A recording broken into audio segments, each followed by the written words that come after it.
I have this like Lamborghini Aventador Ultimate, and I remember when I was like little, in like high school, I remember holding the steering wheel and like imagining like the emblem being different, right? And imagining like a BMW one day, right? And then I got a one. Then I remember like thinking, like sitting there and imagining it. That was all manifestation. Well, let's get into the wives. All right, let's do it. I love it. I love it. I was surprised to see this.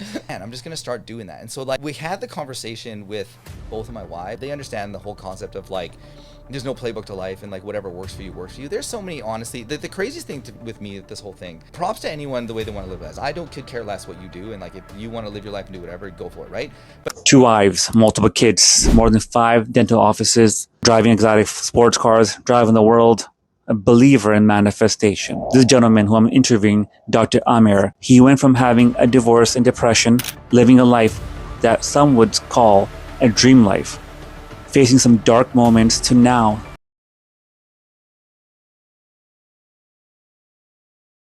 welcome to another episode of Stroke of Success Podcast, your favorite podcast with your favorite host, KB.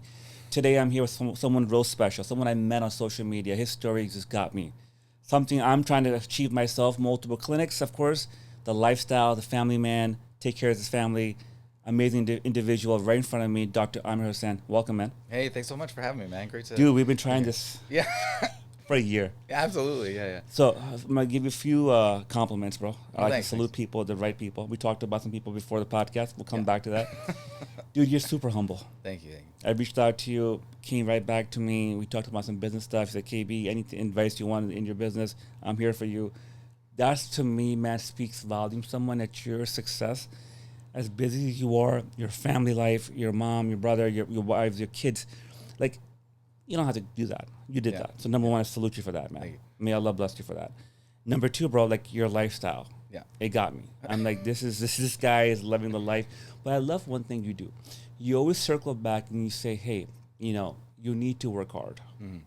And anything is achievable if you put your mind to it and if you work hard enough. Yeah. So 100%. You're a good role model for us. Oh, thank you. Bro, let's start with where you're from, where you're born and raised. So actually born and raised in Saskatoon, Saskatchewan, Canada. So my parents are from Pakistan. They came in the 70s. They kind of settled like in Saskatchewan. So Saskatchewan back then I think was easier for them to kind of come in. But basically, yeah, my parents in the 70s came, and then basically me and my brother were just born and raised kind of Saskatoon. So it's kind of like Canada, like the prairies, like right in the center there, and then pretty much lived there my whole life, except for like 2 years I went down to Jacksonville, Florida for my ortho residency, and then kind of back. So about an hour and a half from here. Yeah, it's beautiful. Love it. So you were here for a year and a half? Yeah, like 2008, 2010, Wow. like 2 years, yeah.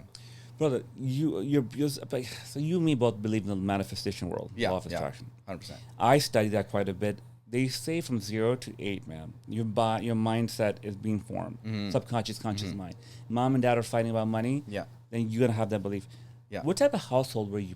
Low, medium, high class, a lot of money, no money? Yeah. So basically, like, we were probably like middle, like low mid, like in there somewhere. I mean, so my dad actually, when I was really little, got into a car accident and hurt his shoulder, so he couldn't actually work anymore. And so then what happened was, he had to kind of stay home. My mom had to go back to school and kind of like basically work 7-Eleven while she was like during the days, and then like take like nights, or no, she worked school during the day and the 7-Eleven like graveyard shift to like get through school and do that. So it was like really early on, like without even really understanding it, I started understanding about like the grind and like working hard and like as a family unit kind of sticking together and like making that happen, and like the roles that you have to do to be successful. And I think for like that generation, it's interesting like thinking now and seeing it, and that people don't really understand like the immigrant mentality. And I think that's one thing in Canada, there's a lot of like social assistance, right? So if you don't make it, welfare will take care of you. You're taken care of. Yeah, but like back home in Pakistan, if like you don't make it, you just die. You're done. Like so the mentality there is like we make it or we die. Like there's no alternative. Yeah. It's like the Batman jump without the rope. Right. Right? And I think that mindset changes a lot. So when you have this idea that like, well, either you make it or you're gonna die, you change the way you operate. Whereas a lot of people here have been spoiled in the sense that like, oh, well, the government will take care of me. I can get free money here. I can hustle the system here. I can do this. I can do that.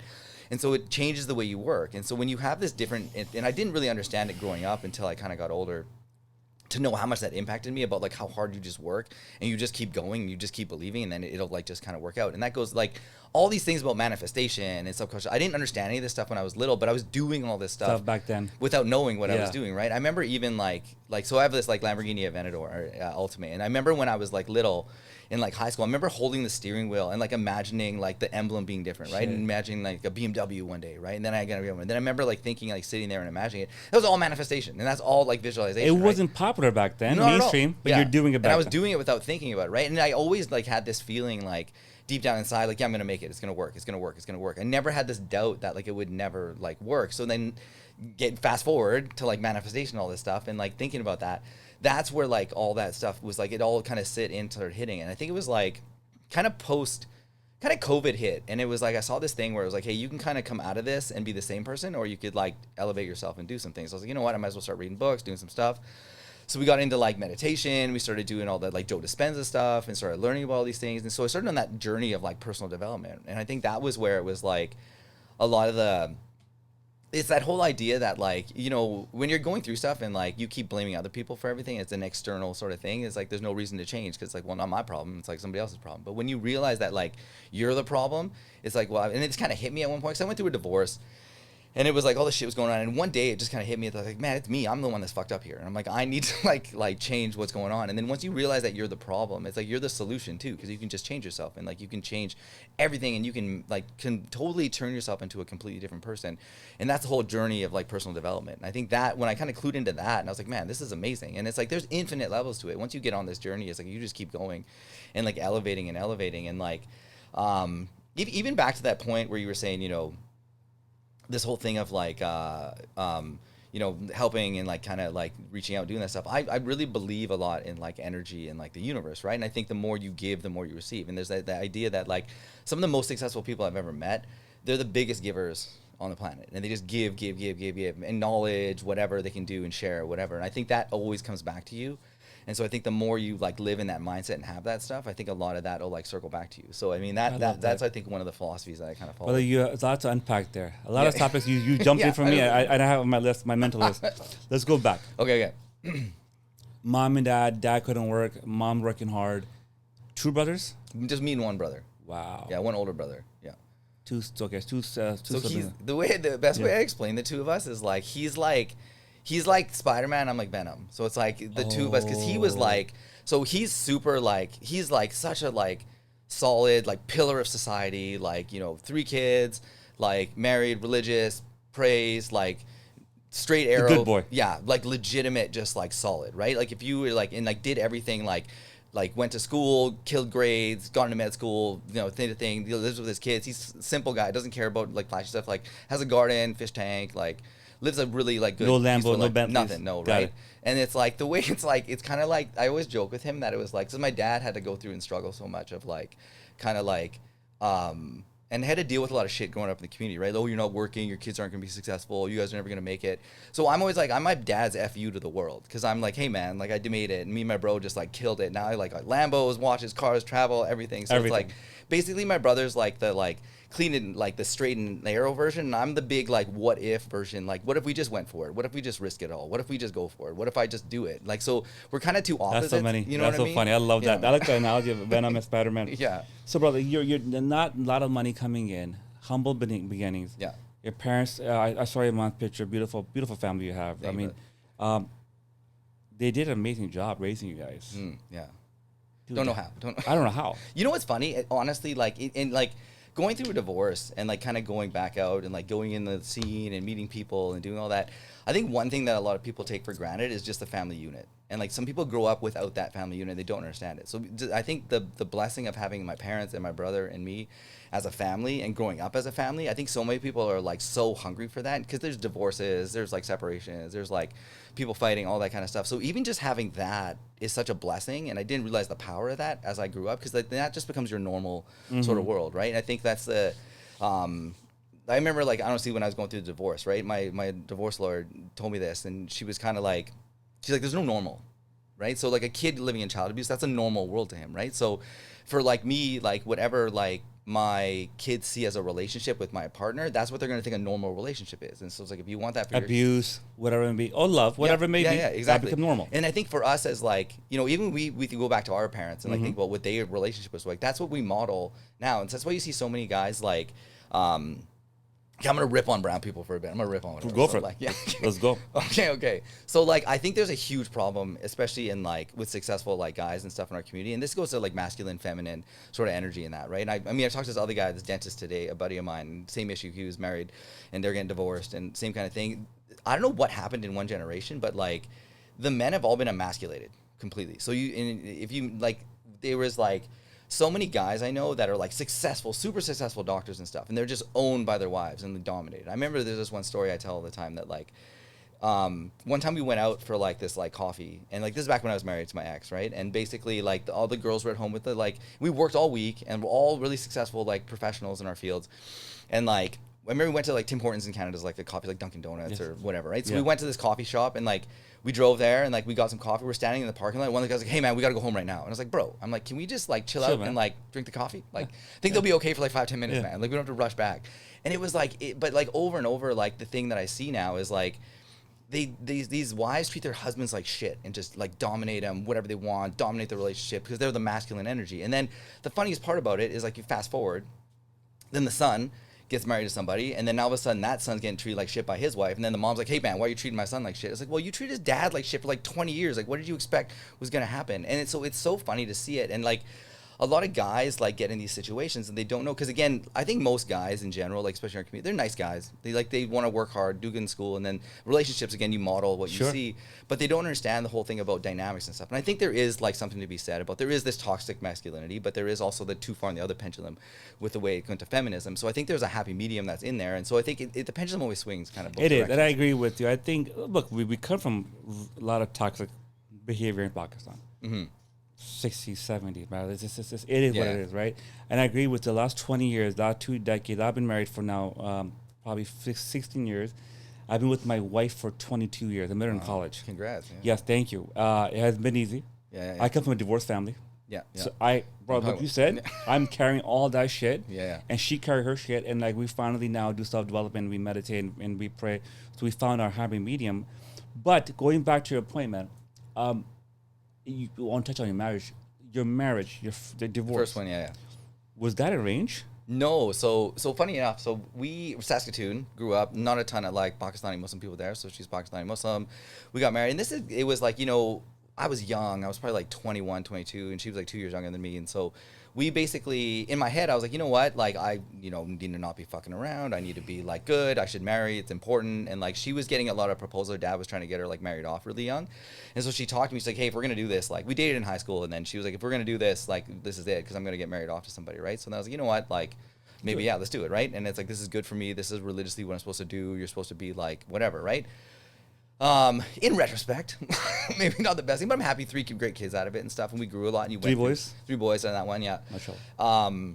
But I think the thing, like, you don't know who you are at that age, and I think the problem, like, to like, especially, so here's, I told my mom this, right? This is the problem in Canada and probably the U.S. as well, right?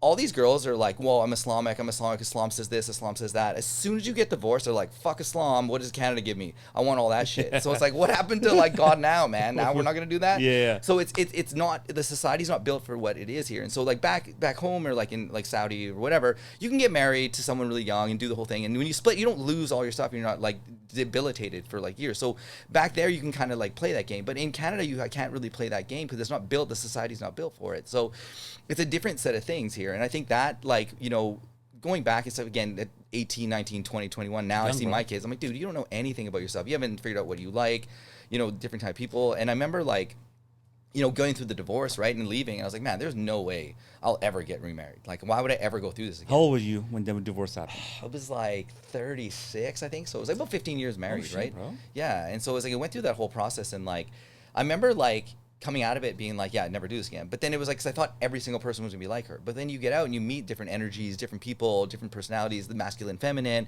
And I was like, man, there's amazing people out here that match you way better. And I think that's the thing with like a lot of guys that they don't know is like, you need to understand yourself first. And I remember even like, you know, we went through the divorce. This is why I hate therapists, by the way. So You hate therapists? Hate them. Talk about it. Garbage. Unpack. So they're so first off, they're average, they're agents of averageness, and they just get you to the average. They're not going for anything higher Sure. than that, right? And so the thing with therapists is like when we went through our thing, not one person told me what I needed to hear and what she needed to hear. And I learned this all doing my own personal development and all this stuff.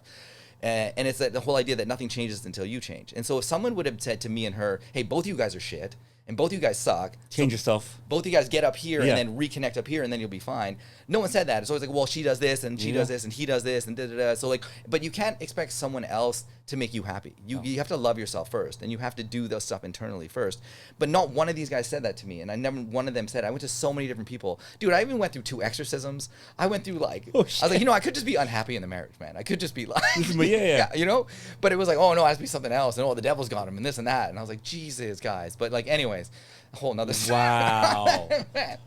Wow, bro! Like, I was like, if I have one more and mom spit on me, man, I am gonna. And mom over there in Canada? Yeah. Oh man. Oh shit! They hit you too, right? To get the spray gin with out of some you. water. Yeah, I'm like, oh my, come on, God. bro. I'm like, all right, bro. But like, okay, without getting too much detail. Yeah. Financially, you're doing well. Yeah. So the divorce was not based on financials, right? But financials can be issues too, right? Oh, 100%. Husband not making enough, wife's working harder. Yeah. Totally. So that wasn't it. Was she just maturity for her too? I think honestly, man, the way I explain it the most, it's so simple for guys, man, and like in a marriage, and it's so like hard to just. Guys don't need a lot. Honestly, you just need to be respected and thankful and grateful for what you do. Respect. And that's it. And then when you lose the respect in a marriage and like you lose that and you start getting like emasculated and you don't have that, it's like, what's the point? So I have so many stories like of thinking back after the fact of like the dynamic that we had between it and just being taken advantage of and not grateful. And like we were successful and like lived a great life and like they. She worked too? No, she's a like housewife. She's a housewife. She went to school and did. Okay. She's a lawyer now. She went back to school after. So alhamdulillah, like God bless her. Things are good, right? But I mean, at the time, it was like. You do so much and you work so hard and you have no problem doing that. All the guys want to do that and they want to provide for their families. They want to do that stuff. But when you don't get appreciated for it and it's taken for granted and you're kind of like, well, what's the point of this, right? And it's like, it's a simple thing of being like saying thank you, just being appreciative. There were so many times like, you work hard all day. Like I have story after story, but like I remember one time like my team members actually told me this. And so I was like, we worked late. I stayed late to put braces on somebody. And at the end of the day, I called her and she's like, hell yeah, we're out for dinner at like this restaurant. I was like, okay, cool, man. I'm like, did you guys like, should I swing by? Like, oh no, we just finished. And I was like, okay. I'm like, did you grab me anything? They're like, no. I'm like, okay, it's okay. I'll just grab something at home. And then my team was like, yo, like you worked all day, did all this stuff. They couldn't even get you like some food to eat and bring you anything. And I didn't think about it at the time. So I'm like, yeah, whatever, man. No big deal. Just taking it. Right. Yeah. And then, I mean, I have this other story about it that was like, it's the little things about it. So it was like her sister's birthday and like basically, she like, it was like I can't really eat spicy food and they love spicy food. There's one Thai restaurant we just love. And so like I remember coming home from work and it was like her mom, her sister, and like her, and they got like everything spicy on the menu. And it was like I took one bite and I was like, I can't even eat this. I was like kind of pissed. I'm like, oh, why are you getting upset? It's not about you. It's her birthday, blah, blah, blah.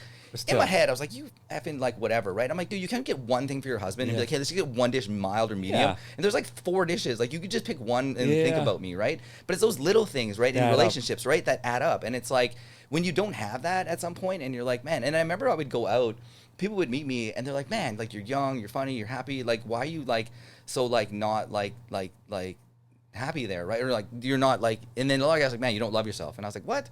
And then I was like, man, I don't love myself. You don't love yourself. And I was like, what the hell, right? And it's like, but you get beat down so much over time that you start to believe that that's normal. Yeah, I remember even coming out of it, like people would be like attracted to me, and I'd be like, me? I was like, are you looking at me? I was like, really? Yeah, and you I was didn't like, believe that, not at all, right? And coming out, it was so hard. Like I was so insecure because she was like, oh, I'm the young one. You're like fat. You got your head. Yeah, and I think that a lot of times in relationships, what happens, and like this happens for like guys and girls, right? When there's a thing to keep people in a relationship, they kind of beat you down to like trap you and like not like elevate you. And I'm a believer in more like elevate your partner as much as you can. Don't try to hold people in a cage. Like if they're gonna move on, they're gonna move on. But like, why would you want everyone around you successful and like, motivated and better? Wow. But like that's the whole thing, right? So going through that and learning all that, and like I mean, I think about everything in the sense that it's people like. Even like the Joe Dispenza stuff, right? He's like, sometimes like divorce is the best thing that ever happened to me, because it's like, are you a victim of your life or a creator of your life? And so the stories that you tell about your past and like what did it do to you, and it's like these things like what is it? They happen not I can't remember. Did it happen to you? It comes through you. Yeah, exactly. Things don't happen to you; they happen through you. And man, Joe Dispenza, I love, dude. So I got into self-development after the stroke. Right. 8 years ago, I told you, your brother, and you told me about your brother, stroke doctor, and dude, it changed my life forever. I'm gonna ask you a question about that. Yeah. Manifestation. A lot of Islamic friends of mine say, "Yo, bro, you're just wrong. What are you doing? You should go straight to Allah. Allah, the provider." And I'd stop them. I said, listen, like, you can incorporate the teachings of manifestation in Islam, Judaism, Christianity, whatever you practice. What's your thoughts about that? Are you the creator, or are you a co-creator, or like?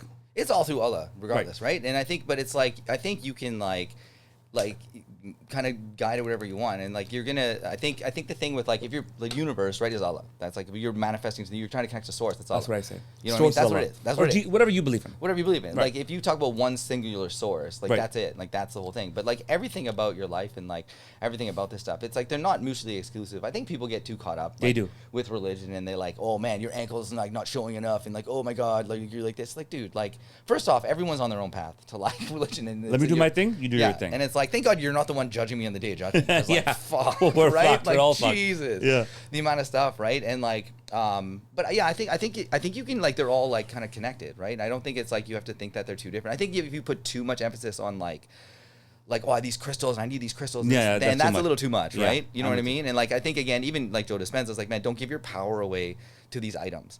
Because it's not the items, it's you. It's like you're the source that connects to source. And like that's the whole thing, right? And so I think it's that connection with God that you're going to have that's going to make all this stuff happen. But a lot of it is like, if you truly believe something and you truly believe that it's going to work out and you focus on that and you actually deep down in your heart have nothing but that positive belief in it, it works. It works out. Yeah, yeah.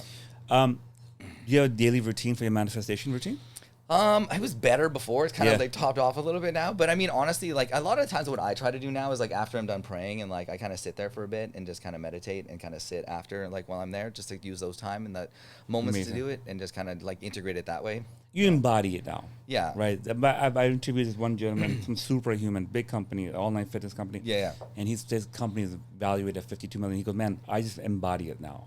Right. So before, did you wake up in the morning, do visualization, affirmations? Did you get I got into it. I tried early on to try to do a lot of like, I'd wake up before I start anything, meditate, kind of like prayers. Yeah, all that stuff. Now it's just like I try to work it into my day, right? And like you were saying, just embody it. So it's kind of just always happening throughout the day, and you're always kind of in that mindset and like doing it. So it's like it kind of just flows as it kind of integrates. Did you have, like, so the Lamborghini is a great example of manifestation. Yeah. Anything else in your business right now? Oh man, like everything. Like even like getting into ortho and like getting the ortho thing done, and like even like just knowing that like I'd be at success at some point and like getting to that. You knew that. Well, it's funny to me. Like I think like honestly like, you know, coming from like parents or immigrants and like our story and like not being like doctors or like successful and any of that stuff, and then to get to like this point right now, it's already like a miracle that this happened, right? And I'm like, man, if this happened, like what else could happen, right? And so I'm like, this is like, if I can go from there to here, like where else can I go? And I think that's where you just keep pushing yourself and just keep going to see like what you can achieve. And I think there's that thing they talk about, like there was like when you die, God's gonna show you the ultimate version of yourself, and then you're like, man, that's what I could have been, and like that's like where I could have gone. When I heard that, Amer, I was floored, dude. Yeah. And so like I want to be as close to that dude as possible, right? I want to be like as much. Imagine. Yeah. But you're right. When you're in that, and to your point, I want to see meet that guy. It's like, okay, I'm not that different. Yeah. That's the goal. Yeah, totally, right? Okay, I'm maybe you're 1% leaner than I am, but you know what I mean? Yeah. I think that's the thing. Like when you think about like life, right? I think too people get caught up in too many different things, right? And I think there's a lot of people that like, to that point we were talking about, right? They identify with weird things, and like they identify like with like the money and stuff. And it's funny, like people talk to me, and like I think one of the things people really misconfuse about me is like I care so much about all this like material stuff. When it's like I just tell everyone, man, I've been like Mario Star Power for like 10 years, and like I've just been like killing it, and it's like great. But I came from like nothing, and so like if I lost it all, it's like, well, I had a great run, man. It was awesome, and like I did it. I'm like, just gonna make it again, right? Yeah. Do it again, because it's more about like falling in love with the journey and the process. And like it was like, it's a guy that was like, man, it's not like, it's not the journey or the destination, it's like who you become on the journey. Oh wow. That like matters, right? And I think when you fall in love with the process of stuff, and it's like, it's more like hunters want to hunt,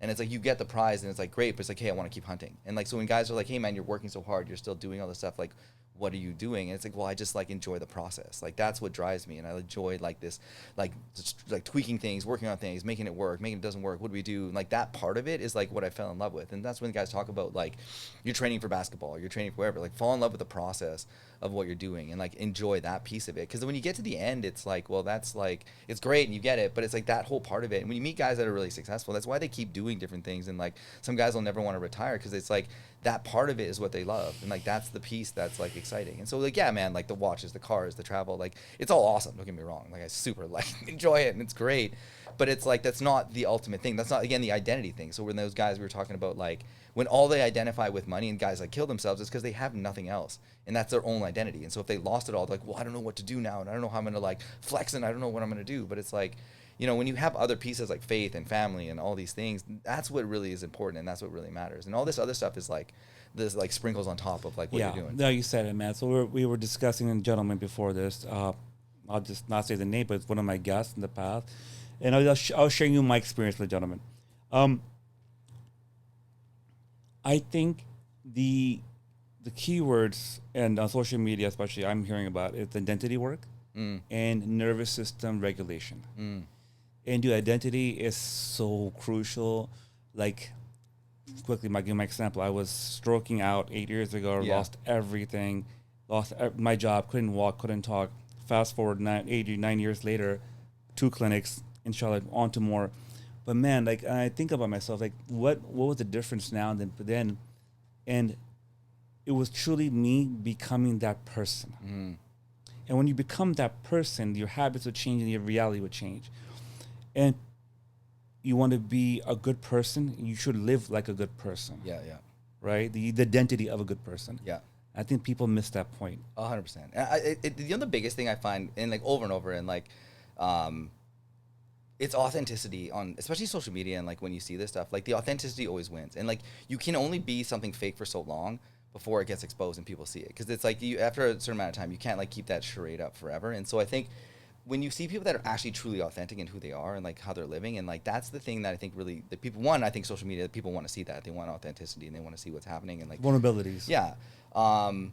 And I think that's just a better way to live. Like why, you know what I mean? Like trying to flex and be something that you're not, just like, and that's where it's like, that goes back to loving yourself and like being the person that you are and like understanding those things and like doing things for yourself. Like even this whole watch thing I'm crazy into right now. It's like, I really fell in love with it and I started falling in love with the watches. So it's like, there's lots of like hype pieces and like I could go buy a gray market and get all this stuff, but it's more again, the journey and the battle of like trying to like play with the game and get the right piece and like work to it and work towards it. And I think that part of the story for me makes more. And like, that's what I enjoy more versus just getting like some hype watch and then be wearing it and like kind of flexing it on everyone. Brother, I want to get back to your practice. You shared the way I do. Okay, so let me see. How did I discover you? I discovered you on another podcast. Oh, no way. They're 2 gentlemen, Indian Sikhs. Yeah. I met by my buddies now. But through you, I became friends with them. Nice. Guys. Amazing gentlemen. Yeah. They're up there in Canada. Yeah. So they told me next time I'm in town to have we'll do a chat.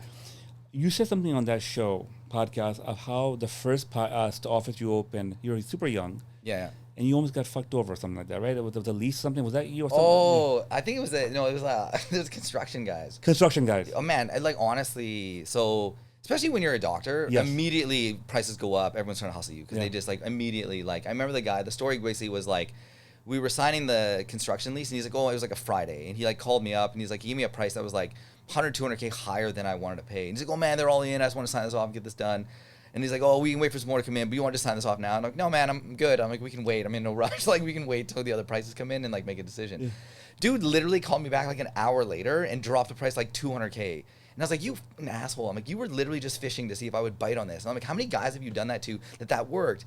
And it was like, it's so shitty because, like, I think the thing, again, as a doctor, right, and you come out and you want to run these practices, you have so much faith. And I've seen so many guys are so excited, so motivated, and so excited about the future of what you're going to build. But you don't have to realize that there's the human element of what you have to deal with on the other side. Not everyone's going to act like you. I think you see the world through your lens. Yes. And so you're going to see it, and you're going to think everyone sees the world through that like lens. You. They're nice like you. Honest like you. Yeah. But it's like, it's not true. That's not how the world works. Everyone's different and has their own lens and what they do. And so everyone kind of operates differently. And you have to kind of understand that when you're getting there. And I've seen so many guys, like, their practices just go away because they get their spirit killed by the team or by other people, and they don't want to run, they don't want to operate their clinics like I'm out. And I think learning that kind of early on and going through a lot of that stuff and then being like, wait a minute. But I mean, I got like taking advantage of a ton early on. And like, so we've had to do a lot of things internally to like combat that now. And now part of my career, it's like I've been through this so many times that like I can kind of see it and spot it. So it's not like a big deal. That was your first adventure with construction. Yeah. That's insane. Our first office, we built it from ground up. Biggest mistake we learned. We should have negotiated better. We should have got subleased another office. We don't know until you do it. Yeah. Right? Yeah. Brother, how many locations do you have right now? We're at 10 right now. So, and then they're basically in Edmonton and like, so Edmonton and Vancouver. So it's like 2 different provinces in Canada between Alberta and BC. How far apart all of them? They're like, so but Alberta, BC, like so Vancouver, Edmonton's like an hour and a half flight between the two. There's mountain range in between, so it's kind of hard to drive, but you can fly. And there's like tons of flights a day between the two. And they're probably the bigger West Coast cities in Canada. Inside Edmonton, just kind of spread around the city, like around like a perimeter, kind of set up that way. And then there's a dental office, pediatric dental office, and then the ortho's the big one. Like that's the majority of the stuff that we run. So it's kind of like hopefully everything's kind of working together. How fast?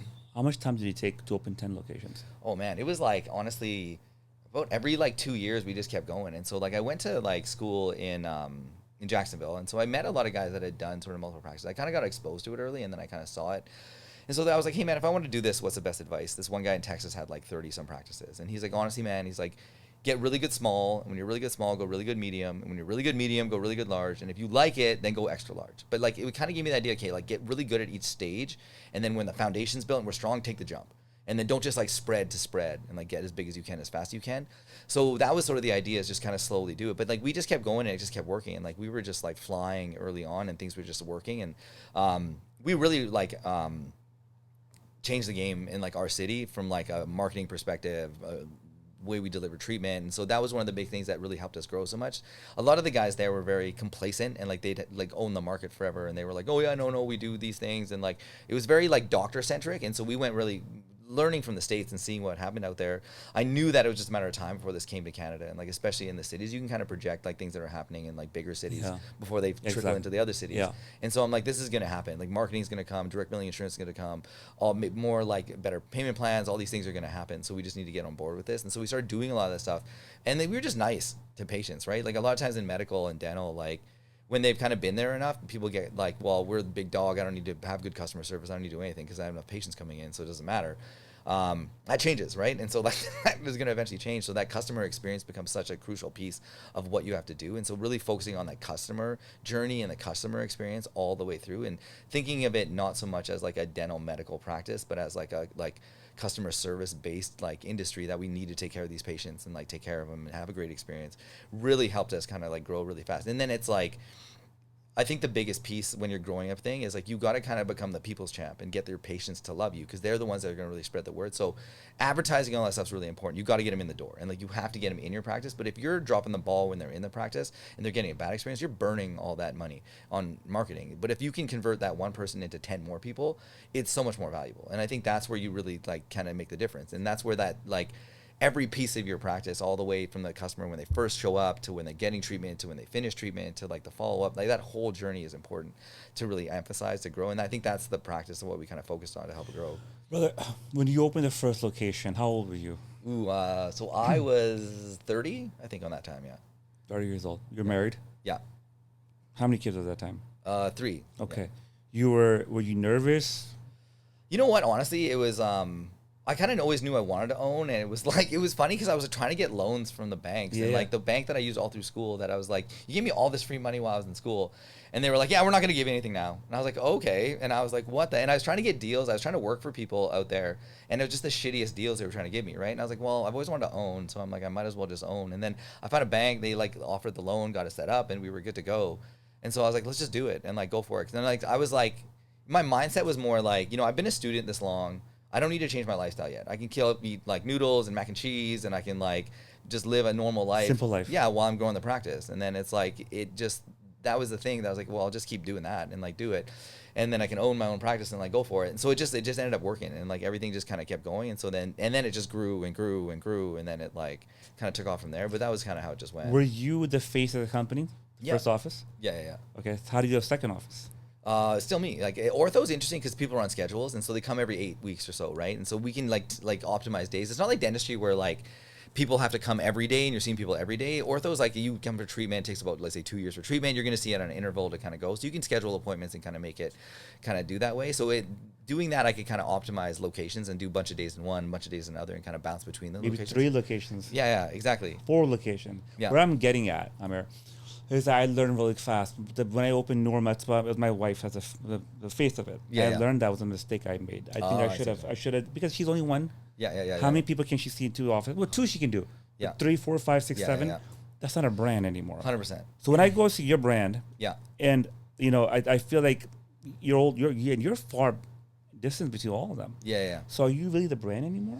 So Or it's the brand? the brand's brand. It is, but it's like you're almost like you have to kind of almost like my thought process on it is you still need to be like almost like a figurehead or like the ortho celebrity. That's part of it. That like people are like, oh, okay, there's still like I know that the person. yeah, there's the guy, right?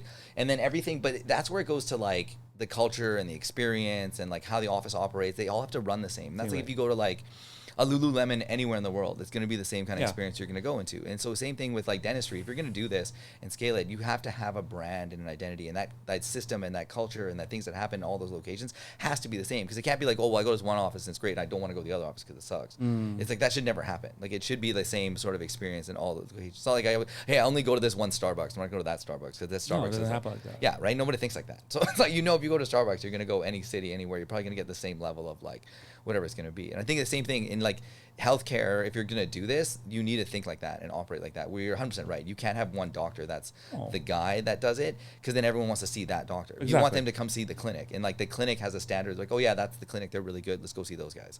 And that you think you could portray in social media, of course, number one, right? And number two, your marketing material, right? Yeah. I think for us now, we're focused on Nor Med Spa and Wellness as a company. Yeah. We're family based, religion based, faith based, and that's what we focus on. And I think for us, that's a key. And I have a good friend of mine who's a dentist. He's in Tampa. He wants to come see you. He's out of town right now. Yeah. He follows you. And I'm like telling him, I'm like, bro, you need to open more locations. And he's like, I don't know, because it's hard. And I get it is hard. Yeah. It's a personality thing. I like a lot. I think for certain people, like I know lots of people, dentists that have like a couple practices, but it's hard to like, especially as a dentist, to learn how to phase yourself out and become not as important and to make your system run without you. And I think that's the thing that like we've been blessed enough to like figure that out and be able to get me out of there so I can run the offices still remotely and they can run on autopilot. We can do that. But that's sort of like, you can get to a certain level as a dentist in a practice and like kill it, but you kind of max out because there's only so much you can do. And then it's really, how do you take that jump where it's like you kind of come out of it and like get to a point where like, hey, this is running without me now and it's working and it's still maintaining all the things that we need.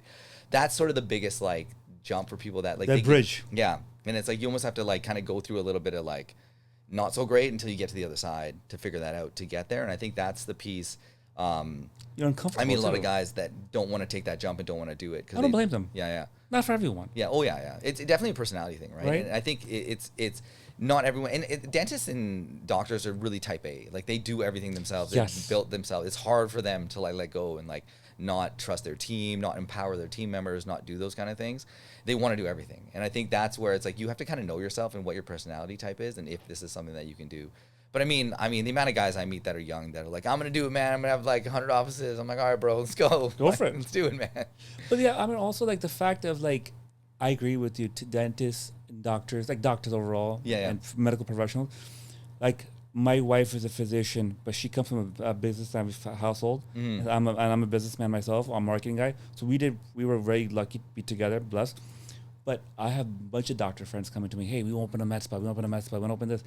I'm like, dude, I know your personality. A plus B equals C for you. In entrepreneur world, bro, you know it's better than anyone. A plus B doesn't always equal C. Yeah. And what I'm trying to say with that is like type A personality. Like even my wife sometimes like why are you not leading? Why are that employee not doing that? I go, you don't know leadership. Leadership is a different animal. Different personality, different profiles work different ways. There's a test called DISC test. Yeah, you should have all your team members take it before you start working for you. But I tell you what type of personality. Are you a nurturer? Are you an enforcer? And then you take that person and you work and you have to lead that person accordingly. Yeah. You know, doctors don't know that. Oh yeah. Medical professionals don't know that. Yeah. There's the problem. I think it's like you have to be able to survive in some chaos and stress. Yeah. People cannot accept do that. And they like want to have to be able to control everything. And you have to let go of control and accept that the world's going to have chaos. There's going to be that unknown that you're going to have to deal with. But they're not like, they don't know how to operate in that world. And I think they always talk about like really successful people can operate under a crazy amount of stress. And they use stress as like a strength and a weakness. And they can use that to like get better basically, right? But yeah, I think that like doctors are so interesting because it's like if you think about a typical doctor's path, right? Typically, they're really smart. They get through school. Everyone around them is like, man, you're amazing. You're so smart. You get into med school, dental school. Oh my God, you're so smart. You got into school.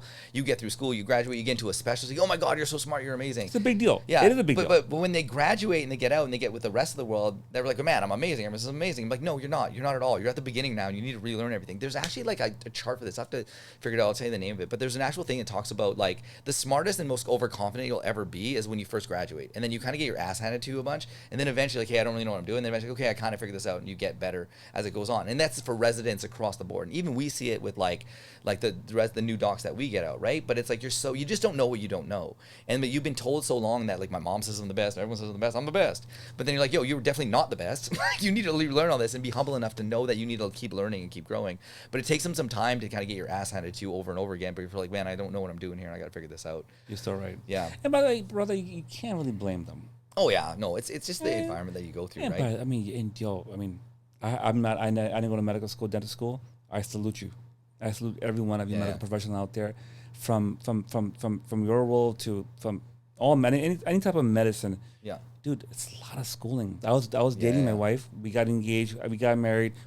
I've been with her the whole journey. Yeah. It'll suck you dry. Oh yeah, it's tough. Yeah. For sure. Yeah. Like, and and I get it. A lot of them come out like, well, I have to pay in America. I have to pay 40% of my taxes here. Let me go open a business. And I say to them, open the business is great, but know yourself first. Mm-hmm. Yeah. Do self-development. And when I say the word self-development, especially to Pakistanis, Amer, they're like, what do you speak? You can't Chinese? Yeah. What? It's like unheard of. Yeah, unheard of. Mindset? What's mindset? Like I went to medical school. I went to dental school, bro. What are you talking about? Yeah. Like you're a marketing guy. You have an MBA. You don't know. Yeah. It's true. I don't have the schooling y'all do. Yeah. But bro, like mindset work is so important. Oh, it's everything. Honestly, It's and I think that's the biggest thing. Like when you look at like everyone, like Kobe Bryant, all mindset, mom mentality, right? Like even like Kanye, when you hear about him talk like music wise, it's all mindset. Like everything about these guys that are at the elite level, Michael Jordan, like the list goes Michael on Jackson, and on bro. and on and I saw the on movie and on. last night. He was practicing manifestation back then. Yeah, and that's the thing is like that all those things go together. And Yes. okay, so this is the other piece, like talking about like successful, right? I think there's a thing now to say that like, and I try to explain this to my kids a lot. You can't just be one facet of a person. You need to be all the different categories. When you get to the next level, everyone, can have all these things, but you need to be smart, you need to be in shape, you need to be like focused, you need to be working in personal development, you can be funny, you can be like all these things. And when you have that full package, like if you're playing a sport or like you're playing like Madden or like NHL or whatever game, FIFA, right? Mm-hmm. If your character is only speed and nothing else, it's a shitty character. You don't play that guy. You want to have all the attributes at the top to be the most elite to play the game. And I think the same thing in life. It's like a video game, right? And you want to level your character up as much as you can, and you got to level up every category. And like you may start with different like things. Somebody may be smarter, someone might be in better shape, someone might have more money when they grow up. But like you kind of all start at different levels. But every category you can increase and like get experience points. You do side quests, you do this, you do that, and you level yourself up. And so you see a lot of guys like, okay, going back to like these rich dudes, right? That like that back to that whole concept that money doesn't buy you game. I've met rich dude after rich dude, and people all the time to me are like, oh, just because you have money, man, that's why you have wives. And like, that's why, man, it's only the money. And it's like, tell me you're broke without telling me you're broke. Because any rich dude that has money understands that at a certain level, every girl you're going to meet that's attractive has tons of rich guys that are going after them. But like, you haven't got to that level yet to understand that everyone has money. And it's like, there's a whole nother world of this. But when you get to that level and you meet these guys, there's so many rich guys that are just the worst with girls and cannot get girls to save their lives because they haven't worked on the personal development side. And girls can see that pretty fast. They don't want to be around weirdos. They don't want to be around these weird, like super arrogant, like dudes that think they're like top shit. And it's like, bro, there's way more to life than that. And there's way more to this. And it's like to be like at that level, but be like a good, humble guy, successful, in shape, focused, driven, and like a genuinely nice guy, masculine in the right sense of masculinity. That's what they're searching for. And like, that's the piece that's missing. And that's what people don't get. And so like, list after list, I could like go off and rattle off so many guys that are like that like, again, they're like successful dating all these like 20-year-olds and stuff, but it's like, they can't save them. They'll never get through anything because they haven't worked on themselves. They don't realize that they're the problem. And if they would just focus on themselves and become a better person, everything would come to them. I tell my kids all the time, I'm like, man, don't focus on the girls. Don't focus on that. Focus on yourself.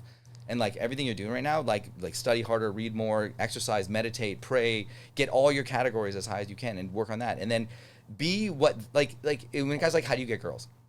Become what they want and be that person. Like there's nobody out there that's doing that stuff. It's so rare. Like if you go out and you go and like see the guys that are out there, everyone's garbage. And that's why it's so easy to like be successful. Even like even in business, right? Like no one wants to work, no one wants to do anything, everyone wants shortcuts, everyone wants all this stuff. But it's like when you actually elevate yourself and work on yourself and make yourself to that level, that's what they're attracted to. And that's the thing. It's like it's so much. It's like, yeah, money's important for sure, and it like is an important factor because like girls want security, people want security, and like you want the idea of like future resources and being able to like achieve that because you're gonna have kids, you're gonna have whatever. That's an important piece of it. So I'm not like, downplaying the fact that money is not a piece of it, right? But it's not the most important thing that you need if you're going to find someone and partner with someone. I think there's so many more pieces to this of like, can you actually be like emotionally there for someone? Can you actually like be in your masculine and let them be in their feminine? Can you actually like do all the things you need to do on top of that? And then the money's in there too, right? Where it's like, there's so many of those pieces that, again, talking about like a complete picture of a man and what you're supposed to be as a provider, that's what's going to draw girls to you. And then when girls meet guys like that, they're like, who are you? And like, how are you this person? And like, where are you from? And like, that's the thing that like, it's just not happening, right? So you see all these guys, I meet all these guys that are like successful, divorced. A lot of money. Yeah, but it's like they can they're not going to get any girls. They're not getting any girls.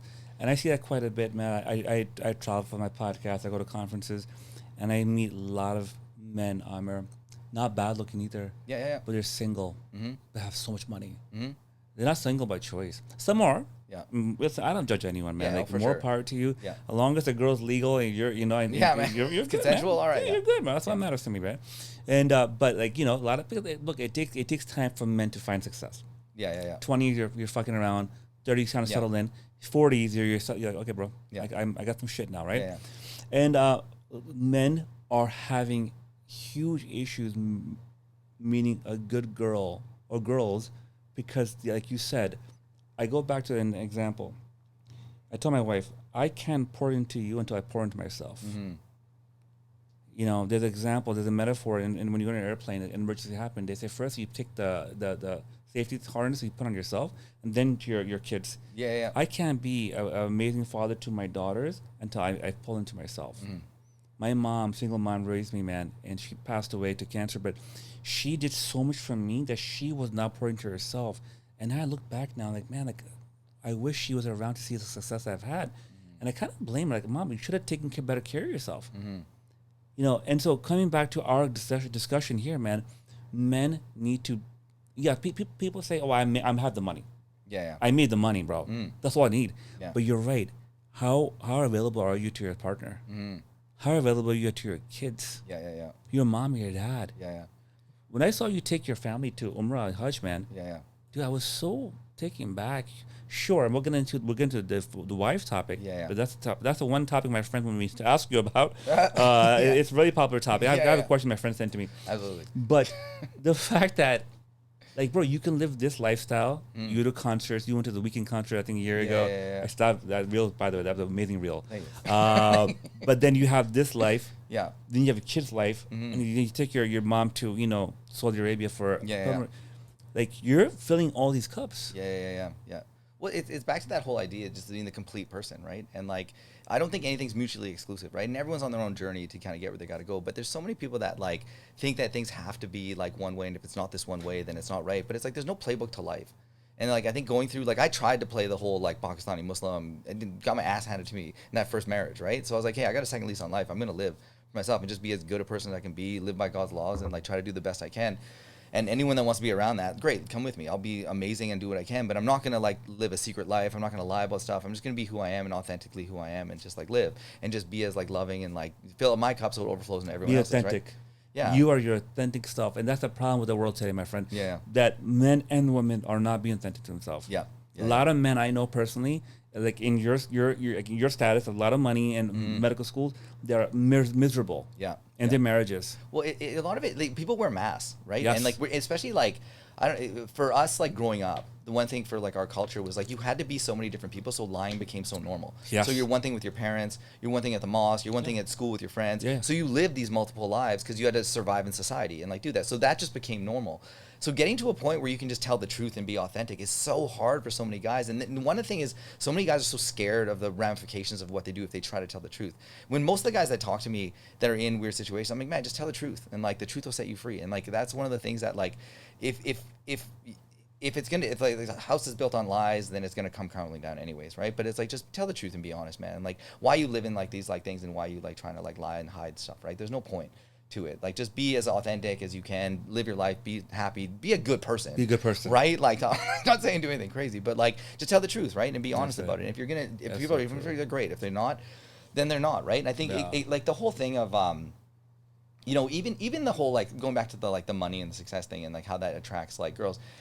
I think there's something to be said about being self-made and like earning it and like having it yourself and being able to build it. And I think that's the piece that, like, I remember I made a reel on this because everyone was like, oh man, if you were like a hot dog salesman, they wouldn't be with you. And I was like, okay man, let's take away my money, but then like, you're gonna take away my schooling, you're gonna take away all the years I put in, you're gonna take away all the energy and effort it took in to be this, so all the other pieces as well, and like me being an orthodontist come and all together. that. Yeah, I'm like, you can't separate one piece of this because it's the whole package. And I think that's the thing that, like, you know, even hypothetically, like when a lot of successful guys go bankrupt, they make their money back because they have the skill set to do it and they have the skill set to build it. When it's like it's been handed to you, or you've got it through your family, or like something like what are crypto bros or whatever. If you lose that, you don't have lottery winners, right? How many lottery winners go bankrupt? Oh, like 90% of them do. Yeah, and it's because they never learn the process of how to make the money and how to do it. I think that's the more important piece. When guys are like, "Hey man, like, can you like give me some money?" I'm like, "No man, I could probably teach you how to make money though. It would be way more Much valuable better to for you than me just giving you this money, right?" Yeah. Like, and I think that's the thing that a lot of guys like.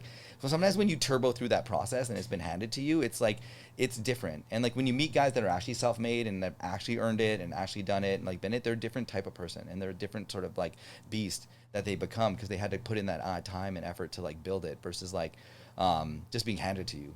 That's awesome, man. Yeah. Yeah, like you said, the identity. You have Yeah. to become that identity, right? Yeah. Brother, let's get into the wives. All right, let's do it. I love it. I love it. I was surprised to see this. Because in Pakistan it's common. Yeah. Saudi Arabia, Middle Yeah. East is Yeah. common, bro. Salute you for doing it. How did this happen? Was it always in your head? How did your mom take it? How was the whole family situation? Hilarious. Probably my mom's idea, partly, but like, Let's do unpack. my mom's hilarious. She's so like, I think because like we had such a shitty first like marriage. saw and that. She didn't get along at all, right? They didn't get along. I think at this point, like, my mom was like, you know what, Amer? She's like, one wife, two wife, no wives, who cares? Like, just be happy, live your life. And like, your parents just want you to be happy, right? I think the thing, like, and it goes back to like the whole story of this was really just authenticity and telling the truth, right? And it was like I was like, you know, kind of living a life and like doing my thing and like doing whatever. And then it got to a point where I was like, man, what am I doing? And like, why am I like, you know, trying to live this like secret life and doing all this stuff? I just to tell the truth and be honest about my life. And like, I remember like, honestly, there was like a sort of a moment in time that like turned it all for me. And I was like on vacation and like kind of had this like nightmare panic attack. I woke up in the middle of the night. And I was like, man, I'm like, my problem right now is I'm trying to control everything too much. And I'm like, I'm not in control of this. It's all up to God. And whatever God's will for me is going to happen for me. If I'll be here, I'll be with this person, I'll be with this person. If I'll be with this person, I'll be with this person. If I'll be with no one, I'll be with no one. It's not up to me. Like, whatever my destiny is my destiny. Why am I trying to control it? All I can do is be the best person I can be, live by God's laws, and just be honest and authentic and live my life and be happy. So I was like, man, I'm just going to start doing that. And so like, we had the conversation with both of my wives. And I think the way I try to explain to people is like, even the fact that I could have that conversation is such an elevated relationship to be able to have that. Because I'm like, if you have something fucked up in your life, in your head you're talking about, your partner is the person you should be able to talk about that with.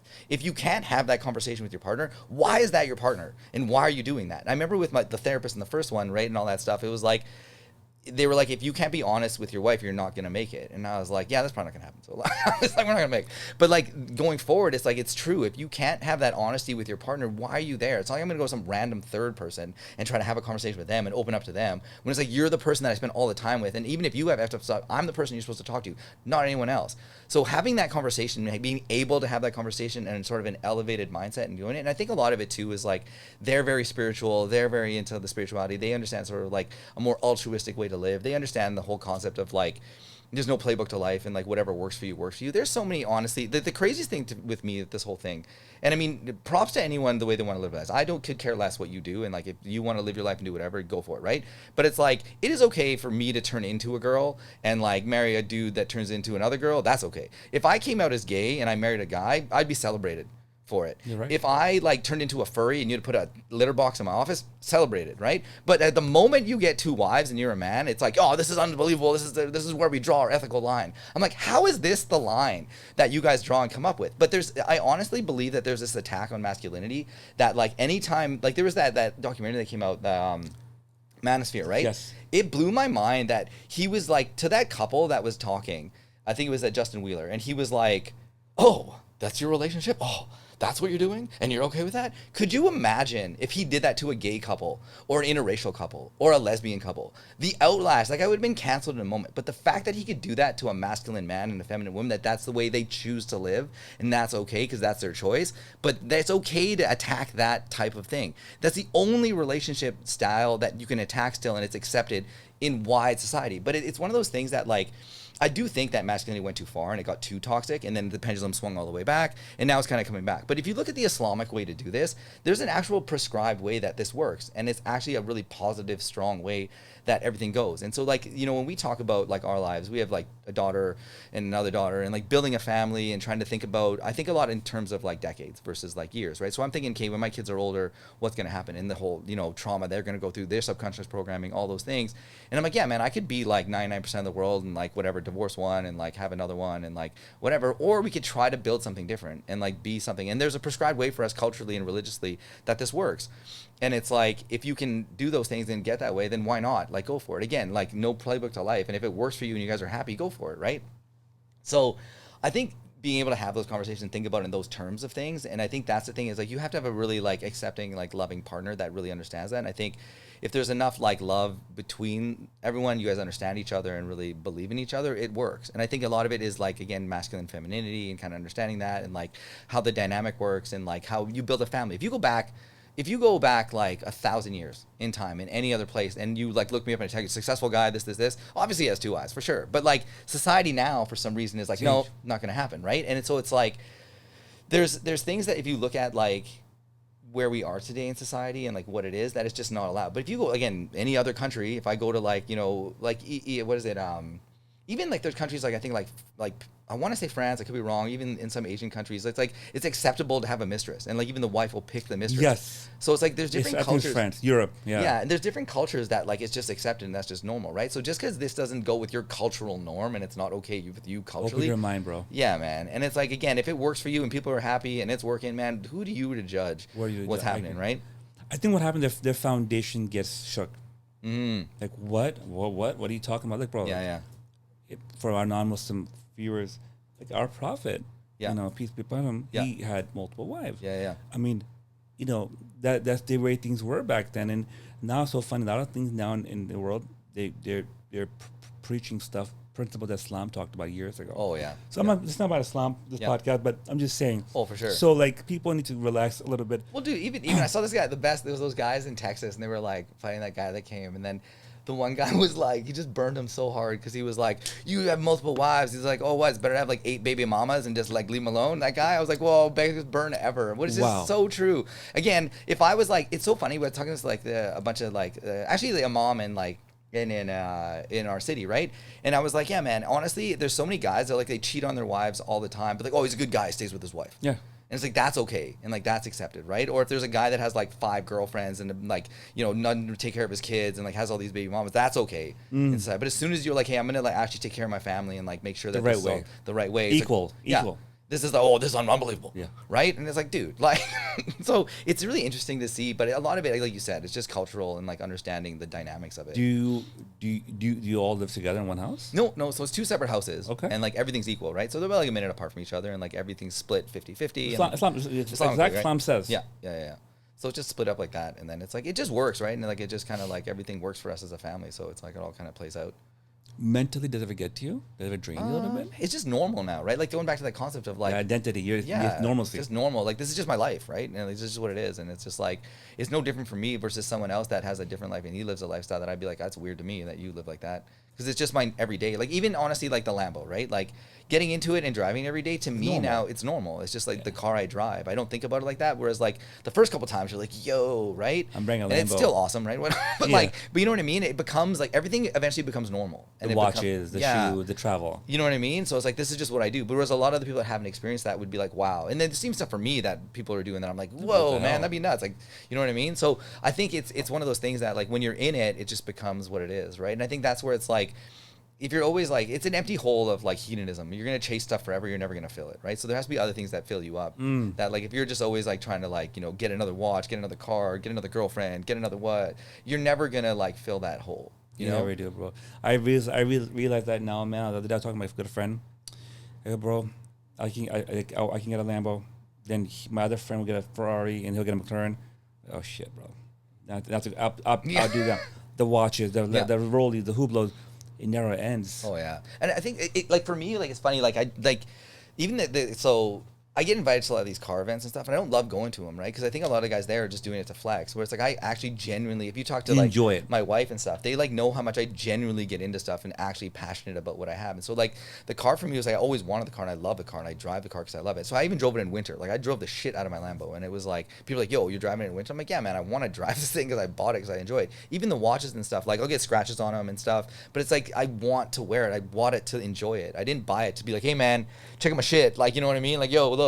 But I buy it because like I know more and more about it and I love the history of it. So like me getting these things, and I'm like, man, if you love comic books, buy crazy comic books, man. Enjoy your life. Do your like, thing, bro. Yeah, man. Eat your heart out. I think there's that book like Die with Zero or something, the same kind of thing, right? Where it's like, I think for a lot of times, like guys, they wait too long to live their lives, Yeah. and then like something happens and they can't. I'm like, I never wanted to be like struggling to get in and out of my Lambo, right? I never wanted to like do that. I wanted to like live my life and like enjoy it. Do it and, like, now. Yeah, and Be it's like, present. what are you waiting for? Like, I don't know how long it's gonna last. Anything could happen, right? The stroke, like you never know what's gonna happen tomorrow, right? So it's like, man, live your moments, enjoy your moments, and live your life. Like, stop waiting for like something to happen. Just like if you want something really bad and you've thought about it, live your life and enjoy it. Don't put yourself in stress. Sure. Don't like, you know what I mean? And don't disrespect anyone for it either, right? Yeah, yeah. But don't wait for permission. Yeah, yeah. And that's what we do quite often. Yeah. Brother, you have some of our brown friends when they found out you have two wives. Yeah. Well, first you're divorced. Yeah. Divorce is a bad thing in our culture. Oh, yeah. But now you have two wives. Yeah, yeah. Like, oh, no, bro, I can't hang out with you, bro. No. That Yeah, never happened? all the time, man.